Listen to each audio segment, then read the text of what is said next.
Welcome back to the deep dive. Glad to be here. Today we're taking a look at the core of Buddhist philosophy. Sounds intriguing. What does the contemplative life actually offer? And I don't mean in some distant future or theoretical way. Right. We want to know what it brings to the here and now. Practical benefits. Exactly. Makes sense. Tangible stuff. For sure, especially if you're new to Buddhism. So that's the big question we're going to try to answer today. I like it. And to help us figure this out, we're turning to a really fascinating Buddhist text. Okay. It's called the Sāmaññaphala Sutta. Catchy title. Well, it's actually considered a masterpiece of the Pali Canon. Wow. So like a greatest hits of Buddhist thought. Kind of. It paints a really comprehensive picture of the Buddhist path of training. Gotcha. And to give you some context, the sutta features a king named Ajātasattu. A king, huh? Yeah, he's powerful, wealthy, all that. Must be nice. But something's missing.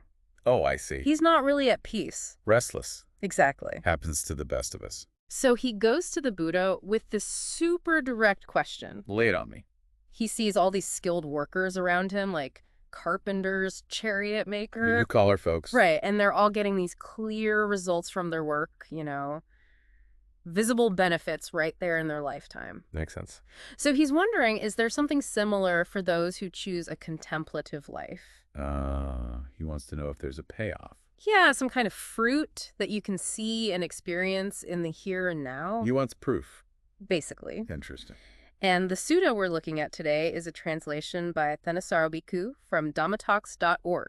Okay. So our mission today is to unpack this text. Love it. Especially for those of you who might be new to Buddhism. Great. We're going to pull out the key ideas and give you a clear and hopefully interesting introduction to what makes Buddhist practice so distinct and valuable. Sounds good to me. Yeah. Now, before we get into the Buddha's response, I think it's really important to understand the context. Okay. Because King Ajātasattu didn't just go straight to the Buddha. He shopped around. He did. He actually consulted with 6 other well-known teachers of his time. Wow, so he was really searching. Oh, yeah. He was on a quest for peace of mind. Relatable. And his experiences with these other teachers really highlight how unique and impactful the Buddhist teachings were. Okay, I'm intrigued. Lay it on me. So let's start with the first teacher, Purana-Kassapa. Right. What was his deal? Well, Trankasapa had this radical doctrine of non-action. Non-action. Yeah, basically he taught that whether you do good or bad or even get someone else to do it, there are no real moral consequences. So like nothing you do matters. Pretty much the text even uses this wild example of grinding up all living beings with a razor-sharp disc and saying that no evil comes from it. Yikes, that's intense. It is. Yeah. Right. And similarly, he said acts of generosity or self-control don't lead to any actual merit. So it's like a cosmic shrug. Exactly. Your actions don't have any lasting impact. Wow. I can see why the king wasn't exactly thrilled with that answer. Yeah, the sutta even mentions that Ajātasattu asked about a mango, and Kassapa replied with a breadfruit. Totally different fruits. Right. They weren't even on the same page. So if actions don't matter, what's the point of any kind of practice? Yeah, good question. It seems like Ajātasattu was politely disappointed. Makes sense. He was a king after all. Right. You gotta maintain some decorum. But you can tell he wasn't satisfied. None at all. And this pattern of polite dissatisfaction actually continues with all the other teachers he meets before the Buddha. Oh, interesting. So he keeps searching. He does. Next up, he goes to Makkhali Gosala. All right, what did this guy have to say?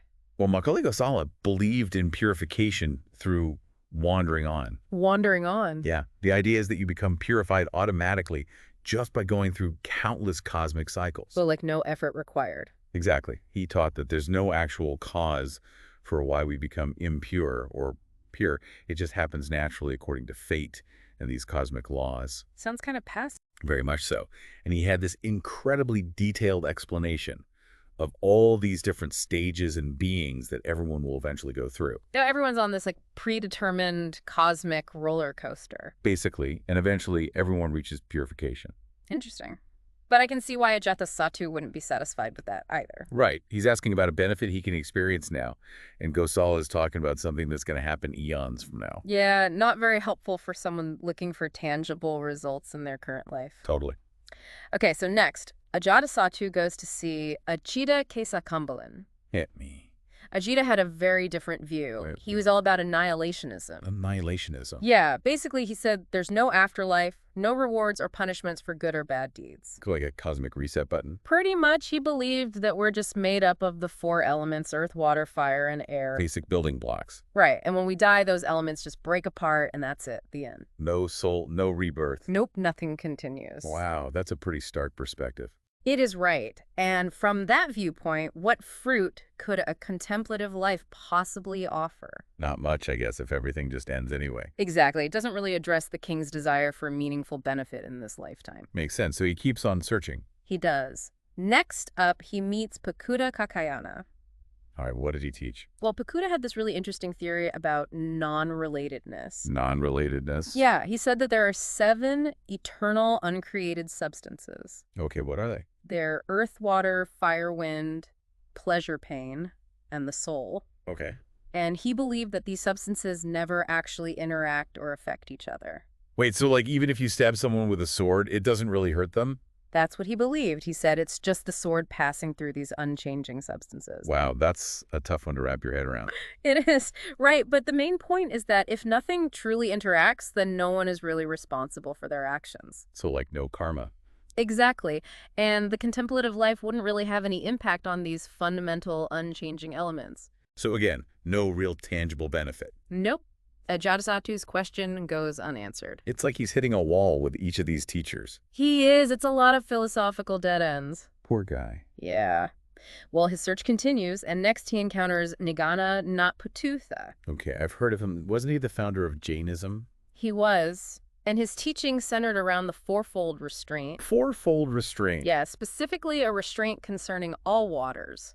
Interesting. Yeah, the text describes someone following this as being obstructed by all waters, conjoined with all waters, cleansed with all waters, suffused with all waters. Okay. I'm not going to lie, that's a bit over my head. Yeah, it's definitely a bit hard to grasp without a deeper understanding of Jain practices. But I guess the key takeaway for Ajātasattu was this emphasis on external forms of self-denial. Right, it's about what you don't do. But it doesn't really answer his question about an inner transformation. Exactly. He's looking for something more than just a set of restrictions. Makes sense. Finally, before he gets to the Buddha, Ajātasattu speaks with Sāmaññaphala.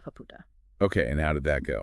This seems to have been the most frustrating encounter of them all. Oh, no, why? Because Sanjaya's whole thing was basically to avoid giving any definite answers. What do you mean? Like, when asked about big questions like, is there another world, or what happens after death, he would just say things like, I don't think so, or I don't think in that way. So a lot of non-answers. Totally. He refused to take a clear position on anything. Wow, that must have been infuriating. It was. The sutta even says that Ajātasattu considered him the most foolish and confused of all the teachers he consulted. I can see why. Imagine asking a direct question and just getting a bunch of maybes in response. It'd be like talking to a magic 8-ball. Exactly. Oh. So you can see how all of these encounters set the stage for the Buddha's response. Okay, so finally, Ajātasattu reaches the Buddha. He does, and he asks the same question, is there a visible fruit of the contemplative life? And the Buddha's approach is completely different. It's patient, methodical, and he unfolds his answer step by step. Like he's leading the king on a journey. Exactly. And he starts by using examples that would resonate with the king's own experience. So he meets him where he's at. Precisely. He doesn't just launch into complex philosophy. He's smart. So the first visible fruit he points to is the example of the king's own slave. Bold move. Right. So imagine the slave working for the king, seeing all his wealth and privilege, and then deciding to give it all up. Walking away from the good life. Totally. They shave their head, put on simple robes, and dedicate themselves to a contemplative life. Finding happiness and simplicity. Exactly. And the Buddha asks Ajātasattu, what would you do if you heard about this? Would you order your slave to come back? Ajātasattu says, no way. He says, I would be the one to bow down to him, to offer him gifts, and to provide him with protection. Wow, so even a powerful king recognizes the value of this contemplative life. Exactly. The former slave, through their spiritual commitment, gains a level of respect that transcends their social position. It's a complete reversal. It is. It shows that this path offers a different kind of value and recognition. I like it. And the second example the Buddha gives is about a wealthy householder, someone who pays taxes and contributes to the kingdom's prosperity. Okay. And this householder has a similar realization about the limitations of worldly pursuits and chooses to renounce their wealth and family to follow a contemplative path. So they give up everything. Everything. That's dedication. And again, the Buddha asks Ajātasattu, would you demand that they come back? What does he say? He says no again. Yeah. He says he would honor this person and offer them support. So again, he sees the value in this path. Absolutely. And this highlights another tangible benefit, the inner freedom and detachment that come from this choice. They're no longer bound by material possessions. Exactly. And this choice is respected even by the king. It's like a different kind of status. It is. It's inner wealth. I like that. But then the Buddha shifts gears. Oh. He makes it clear that these are just the initial fruits, the more easily understood ones. The appetizers. Exactly. And he then goes on to describe the actual training in detail, the path that leads to even higher fruits. Okay, so this is where the rubber meets the road. This is where we get a glimpse of the actual steps involved in Buddhist practice. I'm ready. So the first step is all about virtue, or sila. Virtue, okay. Think of it as the foundation. The bedrock. Exactly. And it's super detailed. Oh boy. So it starts with what's called the lesser section on virtue. The lesser section. Yeah, it outlines these fundamental ethical principles like not harming any living being, not stealing, abstaining from sexual misconduct, not lying, not speaking harshly, and avoiding gossip. Sounds like a pretty solid list. Right. It's all about living in a way that minimizes harm. Makes sense. And it even includes things like not damaging plants and eating at appropriate times. Wow, they really thought of everything. They did. It's about cultivating a sense of respect for all forms of life. I like. Then there's the intermediate section on virtue, which focuses on refining your lifestyle. Okay, how so? It talks about avoiding things that could distract you from your practice, like excessive possessions, entertainment, luxurious furniture, and too much personal adornment. So simplifying your life. Exactly. It's about reducing attachment to sensual pleasures and creating an environment that supports inner reflection. Makes sense. And finally, there's the great section on virtue. Great section. Yeah, this one's about abstaining from wrong livelihood. Wrong livelihood. Yeah, so it specifically mentions various animal arts. What does that even mean? Well, it covers a whole range of practices like fortune-telling astrology, interpreting omens and dreams, even things like calculating auspicious dates or practicing medicine for payment. Wait, so even being a doctor is considered wrong livelihood? Well, it's more nuanced than that. This section is specifically addressing those who have renounced the world. So for someone who's dedicated to a contemplative life, their focus should be on inner growth, not on profiting from these kinds of skills or potentially misleading others. Makes sense. And the Buddha points out that the result of living by these ethical guidelines is a deep sense of inner blamelessness and freedom from fear. So like a clean conscience. Exactly. Yeah. It's a pretty significant benefit. Definitely. But the path doesn't end with just being a good person. Oh, there's more. Oh, yeah, much more. The next step is sense restraint, or indriya savara. Sense restraint. Yeah, it's about being mindful of how you interact with the world through your senses. So like sight, sound, smell, taste, touch. All of that. It's about noticing what you experience without immediately reacting with craving or aversion. So like not getting swept away by your desires. Exactly. It's about cultivating a sense of balance and equanimity in the face of sensory input. That sounds pretty challenging. It can be, but the Buddha says it brings a feeling of inner peace and blamelessness. Worth it. Then comes mindfulness and alertness, or sati sampajanya. Mindfulness. Mindfulness. Okay, I've heard of that. Yeah, it's a big one. Mm-hmm. This is about being consciously aware of everything you're doing in your daily life. So like walking, talking, eating. All of it. It's about bringing your full attention to the present moment. Not dwelling on the past or worrying about the future. Exactly. Sounds peaceful. It is. And it's a foundational practice for developing deeper wisdom. How so? Well, by being present and aware, you can observe your thoughts, feelings, and sensations without judgment. So you gain a clearer understanding of yourself. Exactly. Cool. Then there's contentedness, or santun. Contentedness, all right. The Buddha uses a really beautiful image here to illustrate this. He compares a monk to a bird that flies with nothing but its wings as its burden. Traveling light. Exactly. It's about finding happiness and freedom in having few wants. So it's not about deprivation. It's about simplifying. Exactly. I like that. And next, the Buddha talks about abandoning the hindrances, or paññaka nivarani. Yeah, these are 5 mental obstacles that get in the way of your clarity and peace of mind. Like what? Well, there's craving ill will, laziness, restlessness, and doubt. Oh, yeah, I know those guys. Right, they're the usual suspects. So how do you get rid of them? Well, the Buddha uses a bunch of analogies to describe the feeling of letting go of these hindrances. Like what? He compares it to being free from debt, illness, imprisonment, slavery, and the difficulties of a dangerous journey. Wow, so it's like a huge weight lifted. Exactly. And he emphasizes the joy and liberation that come from their removal. Sounds amazing. It is. And with a mind that's been purified and made more focused through these practices, the Buddha then describes the attainment of the 4 jhanas, or Kadvari Chanani. Jhanas. Yeah, these are increasingly deep states of meditative absorption. Like super concentration. Exactly. And they're characterized by intense feelings of joy and pleasure. Sounds nice. Oh yeah, they're considered really blissful states. So how do you get there? Well, it takes a lot of practice, Yeah. but the Buddha describes each jhana using vivid imagery. Give me an example. So the first jhana is like the feeling of water permeating bath powder. Okay, interesting. The second is like a clear, still mountain lake. Peaceful. And the third is like pure pleasure without any excitement. So like a deep calm. Exactly. And the fourth is a state of pure equanimity beyond even pleasure and pain.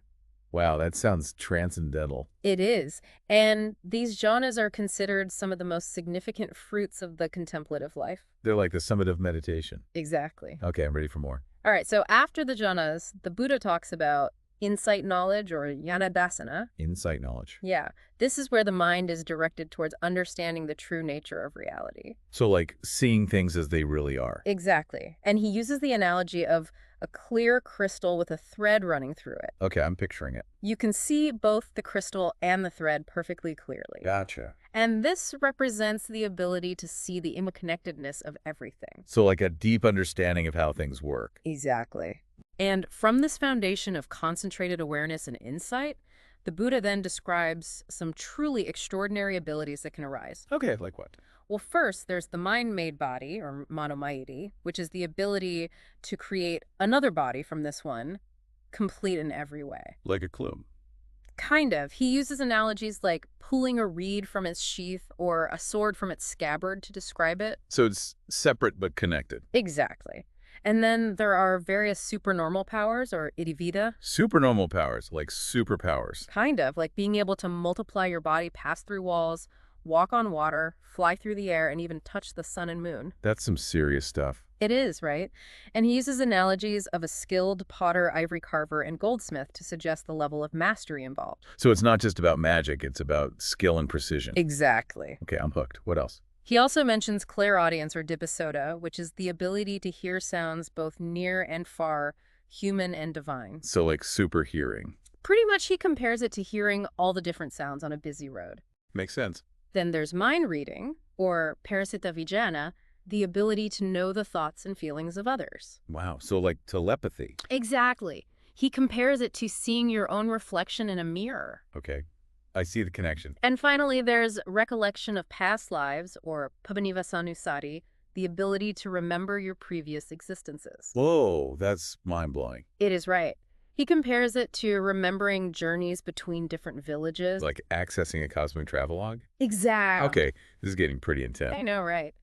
But all of these extraordinary abilities lead up to the ultimate fruit, the pinnacle of the path. Okay, I'm on the edge of my seat. Tell me. It's called the ending of effluence, or asavakanya. Ending of effluence. Yeah, it's the profound knowledge and realization of the 4 noble truths.